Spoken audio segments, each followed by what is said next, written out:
Assalamualaikum warahmatullahi wabarakatuh. Perkenalkan, nama saya Riksa Pujati. Di sini saya sebagai moderator yang akan membantu jalannya presentasi. Di sini kami merupakan kelompok 3 dari Asas Manajemen. Di sini kami akan membawakan topik-topik yang berbeda. Nah, untuk presentasi pertama akan dilakukan oleh saya sendiri, Riksa Pujati, lalu nanti disusul oleh Rizky Ahmad dan Ajka Sofia.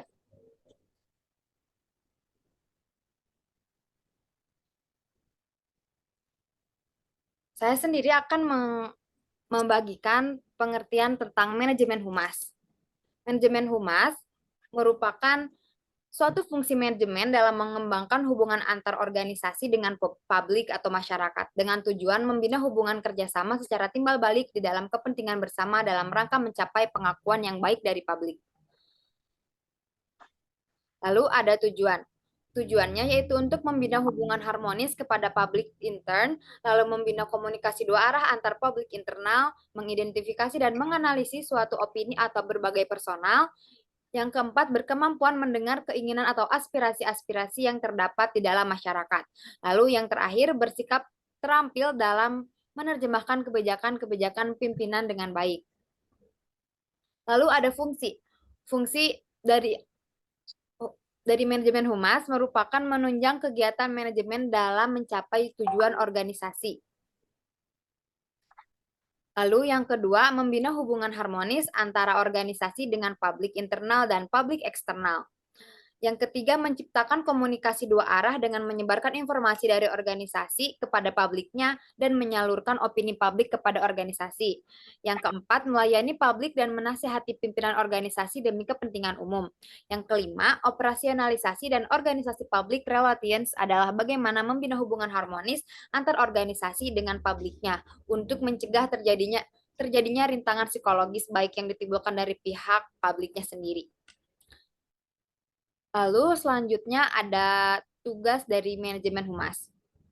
Tugas dari manajemen humas yaitu satu, memonitor, merekam, dan mengevaluasi tanggapan serta pendapat umum masyarakat. Maksudnya di sini yaitu menjalankan dan bertanggung jawab terhadap kehidupan kita bersama dengan lingkungan. Karena mereka ikut menentukan kehidupan organisasi apabila tidak saling mengganggu, perlu diajak berunding demi kebaikan semua pihak yang agar tidak ada yang dirugikan. Lalu yang kedua, tugasnya yaitu memperbaiki citra organisasi. Maksudnya bisa merupakan citra dari pemimpin, ada citra yang menjadi keinginan, harapan, dan sebagainya.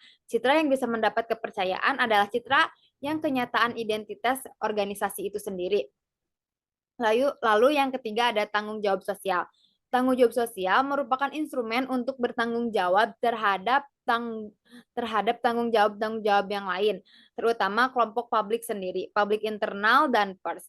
Penting diusahakan bahwa seluruh organisasi bersikap terbuka dan jujur terhadap publiknya dan untuk semua masyarakat.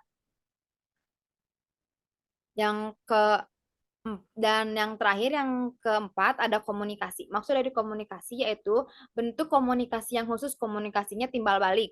Pengetahuan komunikasi menjadi modalnya dalam fungsinya itu, komunikasi sentral perlu juga untuk dimiliki adalah pengetahuan manajemen dan struktur organisasi. Lalu ada ruang lingkup. Ruang lingkup manajemen humas yaitu ada publisitas. Maksud dari publisitas sendiri yaitu kegiatan humas yang menempatkan berita mengenai seseorang, organisasi atau perusahaan di media massa. Dengan kata lain, publisitas adalah upaya orang atau organisasi agar kegiatannya diberitakan di media sosial atau media massa lainnya. Lalu ada pemasaran. Tujuan humas dalam pemasaran ini adalah untuk menyampaikan pesan kepada halayak yang bukan menjadi pelanggan atau customer dari perusahaan tempat humas itu berada. Perusahaan memasang iklan jika merasa pandangan perusahaan terhadap suatu isu tidak diberitakan secara proporsional atau jika perusahaan merasa publik tidak memahami isu yang berkembang. Lalu ada public affair. Organisasi atau perusahaan harus menjalin hubungan yang harmonis dengan pemerintah karena pemerintah mengeluarkan peraturan yang harus dipatuhi oleh perusahaan. Public affairs bertugas untuk memengaruhi kebijakan publik yang mendukung tujuan perusahaan. Lalu ada manajemen isu. Manajemen isu atau issues management merupakan upaya organisasi atau perusahaan untuk melihat kecenderungan isu atau opini publik yang muncul di tengah masyarakat, seperti mengikuti tren-tren yang sedang viral saat ini. Jadi, perusahaan dapat memberikan atau mendapatkan tanggapan yang sebaik-baiknya. Lalu ada lobby. Organisasi bisnis di negara maju seperti Amerika Serikat sudah lazim menunjuk suatu tim humas untuk melakukan pendekatan atau lobbying dengan lembaga-lembaga yang bertanggung jawab terhadap pembentukan hukum undang-undang baru dengan harapan undang-undang baru akan dikeluarkan itu tidak akan merugikan organisasi yang bersangkutan. Nah, lalu yang terakhir ada hubungan investor. Tugas dari hubungan investor sangat sering berkaitan dengan masalah keuangan. Sehingga bidang ini sering pula disebut dengan financial relation. Penyebaran informasi yang memengaruhi pengertian pemegang saham dan investor secara umum mengenai posisi keuangan dan prospek perusahaan. Dan termasuk pula dalam tujuan financial relation adalah perbaikan hubungan antar perusahaan dengan pemegang saham. Sekian presentasi dari saya tentang manajemen humas, lalu akan dilanjutkan oleh rekan saya yaitu Rizky Ahmad. Kepada Rizky Ahmad, saya persilahkan.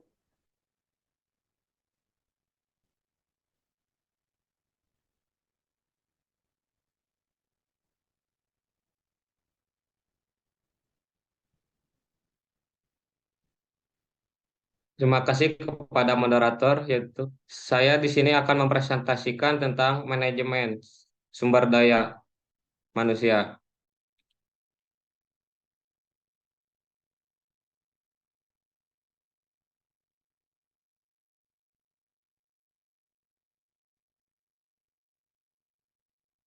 Pengertian manajemen sumber daya manusia. Yang kedua, tujuan manajemen sumber daya manusia. Yang ketiga, komponen manajemen sumber daya manusia. Yang keempat, manajemen sumber daya manusia. Yang kelima, perkembangan manajemen sumber daya manusia. Yang keenam, pendekatan manajemen sumber daya manusia. Yang ketujuh, fungsi manajemen sumber daya manusia. Pengertian manajemen sumber daya manusia yang pertama yaitu manajemen sumber daya manusia adalah pemanfaatan para individu untuk mencapai tujuan. Yang kedua, manajemen sumber daya manusia adalah ilmu dan seni mengatur hubungan dan peranan tenaga kerja agar efektif dan efisien dalam membantu terwujudnya tujuan perusahaan, karyawan, dan masyarakat. Yang ketiga, manajemen sumber daya manusia adalah aset yang harus dikelola secara cermat dan sejalan dengan kebutuhan organisasi. Tujuan manajemen sumber daya manusia yaitu agar memiliki sumber daya manusia yang berkualitas dalam arti memenuhi persyaratan kompetensi untuk didayagunakan dalam usaha merealisasi visi dan mencapai tujuan-tujuan jangka menengah dan jangka pendek. Komponen komponen manajemen sumber daya manusia, pengusaha, setiap orang menginvestasikan modalnya untuk memperoleh pendapatan dan besarnya pendapatan tidak menentukan tergantung pada laba yang dicapai perusahaan tersebut. Yang kedua, karyawan. Karyawan merupakan kekayaan utama utama suatu perusahaan. Tanpa keikutsertaan mereka, aktivitas perusahaan tidak akan terjadi. Tiga, pemimpin dan manajer. Pemimpin adalah seorang yang mempergunakan wewenang dan kepemimpinan untuk mengarahkan orang lain mencapai satu tujuan. Peranan manajemen sumber daya manusia, menetapkan jumlah kualitas dan penempatan kerja yang efektif sesuai kebutuhan perusahaan tersebut berdasarkan job, menetapkan penarikan seleksi dan penempatan karyawan, menetapkan program kesejahteraan, pengembangan promosi, dan pemberhentian, meramalkan penawaran dan permintaan sumber daya manusia pada masa yang akan datang. Yang terakhir, memperkirakan keadaan perekonomian pada umumnya dan perkembangan perusahaan khususnya, memonitor dengan syarat undang-undang perburuan dan kebijaksanaan pemberian balas jasa perusahaan-perusahaan sejenis, memonitor kemajuan teknik dan perkembangan serikat buruh, melaksanakan pendidikan, pelatihan, dan penilaian prestasi karyawan, mengatur mutasi karyawan, mengatur pensiun, pemberhentian pasangannya, perkembangan manajemen sumber daya manusia adalah semacam aktivitas yang dilakukan oleh perusahaan untuk meningkatkan keterampilan sumber daya manusia. Hal ini berfungsi agar sumber daya manusia tersebut semakin produktivitas dalam bekerja. Pendekatan manajemen sumber daya manusia. Pendekatan yang bersumber pada daya manusia yang berkonsentrasi pada kontribusi semua karyawan dalam mencapai tujuan organisasi. Pendekatan manajemen sumber daya manusia. Yang ke satu, pendekatan operasional, mengumpulkan pengetahuan yang berkaitan dalam bidang manajemen. Yang kedua, pendekatan perilaku, mampu memahami perilaku manusia dengan beradaptasi dengan berbagai bentuk perilaku, perilaku pencipta, pengguna, pengamat, maupun perilaku lingkungan.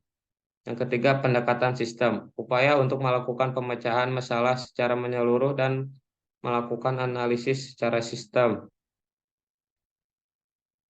Fungsi-fungsi manajemen sumber daya manusia. Yang ke satu, pengadaan sumber daya manusia. Proses untuk memperoleh karyawan dalam jumlah kualitas dan penempatan sesuai dengan kebutuhan untuk mencapai tujuan perusahaan mencakup analisis pekerjaan, perencanaan sumber daya manusia, rekrutmen, seleksi sumber daya manusia, dan penempatan sumber daya manusia. Yang kedua, pengembangan sumber daya manusia dilakukan untuk membentuk personal yang berkualitas dengan keterampilan, kemampuan kerja, dan loyalitas kerja pada suatu perusahaan ataupun organisasi. Yang ketiga, pemberian kompensasi, imbalan. Imbalan yang dibayarkan kepada karyawan atas jasa-jasa yang telah mereka sumbangkan pada perusahaan. Kompensasi finansial yaitu jasa-jasa yang disumbangkan karyawan dihargai dalam bentuk uang baik secara langsung maupun tidak langsung. Kompensasi non finansial yaitu penghargaan yang diberikan pada karyawan bukan dalam bentuk uang, tetapi seseorang akan memperoleh kepuasan dari pekerjaan dan lingkungan organisasinya.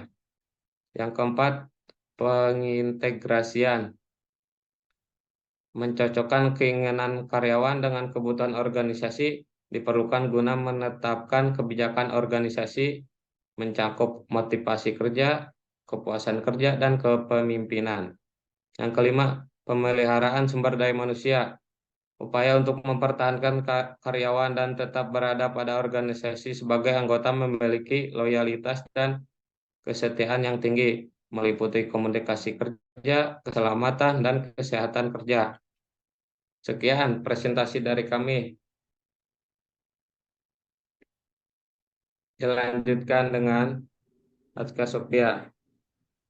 Baik, terima kasih kepada Rizky Ahmad yang telah mempresentasikan hasil kerjanya. Lalu presentasi terakhir akan dipresentasikan oleh Ajka Sofia. Kepada Ajka Sofia, saya persilahkan. Terima kasih kepada moderator. Perkenalkan, nama saya Ajka Sofia. Saya akan mempresentasikan asas manajemen perkantoran.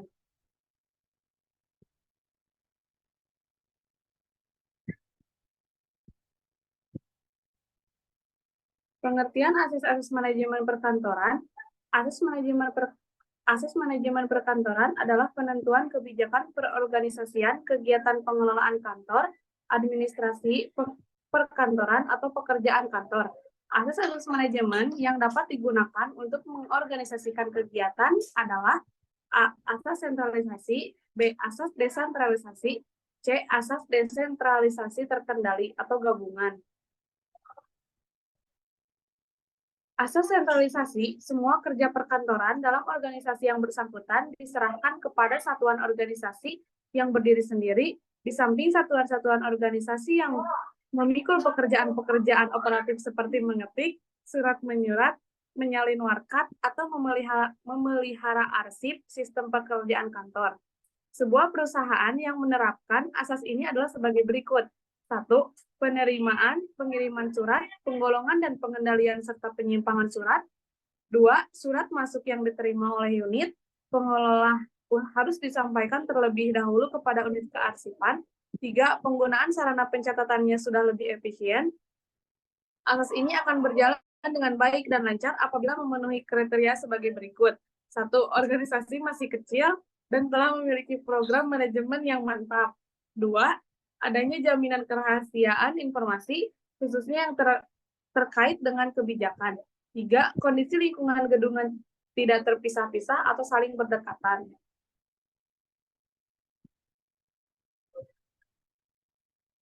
Kelebihan dari asas sentralisasi adalah sebagai berikut.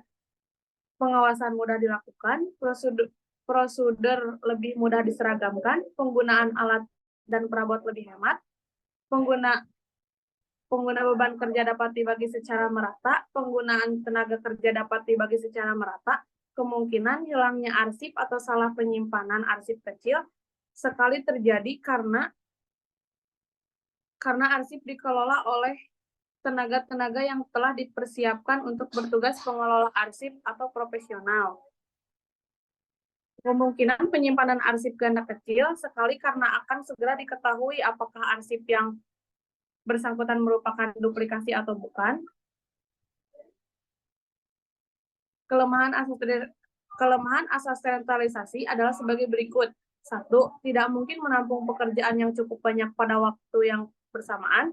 2. Bagi perusahaan yang divisi-divisinya tidak berada dalam satu kompleks dan terpencar-pencar di beberapa tempat pelaksanaan, atau sentralisasi kurang tepat karena pekerjaannya menjadi kurang efektif dan efisien. 3. Petugas di pusat belum tentu paham dengan permasalahan-permasalahan dan kebutuhan-kebutuhan unit kerja divisi lain sehingga pelaksanaan pekerjaan unit yang bersangkutan akan mengamali kehambatannya.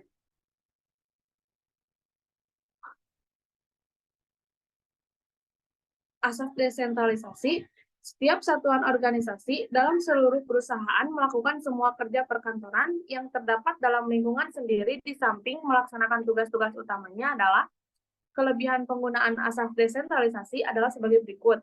1. Dapat melayani kebutuhan khusus bagi unit-unit yang bersangkutan. 2. Penumpukan pekerjaan dapat dihindari. 3. Dapat memperlancar pekerjaan pokok bagi instansi yang mempunyai unit-unit tersebut. 4.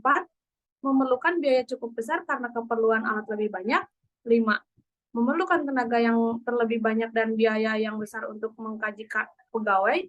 6. Kemungkinan terjadinya ketidakseragaman asas dan prosedur, termasuk peralatan akan semakin besar.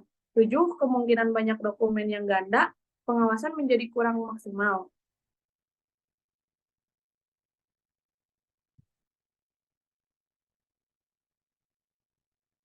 Kesimpulan, keuangan adalah segala kegiatan perusahaan yang berhubungan dengan cara memperoleh, menggunakan, serta mengelola keuangan perusahaan untuk mencapai tujuan utama perusahaan.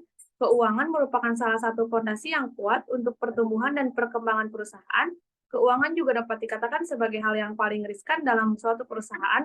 Oleh karena itu, keuangan harus dikelola dengan baik oleh seorang manajer keuangan. Mungkin sekian presentasi dari saya.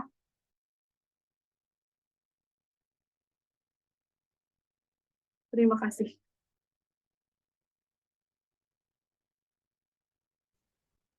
Baik, terima kasih kepada Ajka Sofia yang telah mempresentasikan hasil kerjanya. Di sini kami telah membagikan topik-topik yang telah kami kerjakan. Semoga apa yang kita bagikan hari ini dapat bermanfaat bagi teman-teman semuanya. Sekian dari kelompok kami. Wassalamualaikum warahmatullahi wabarakatuh.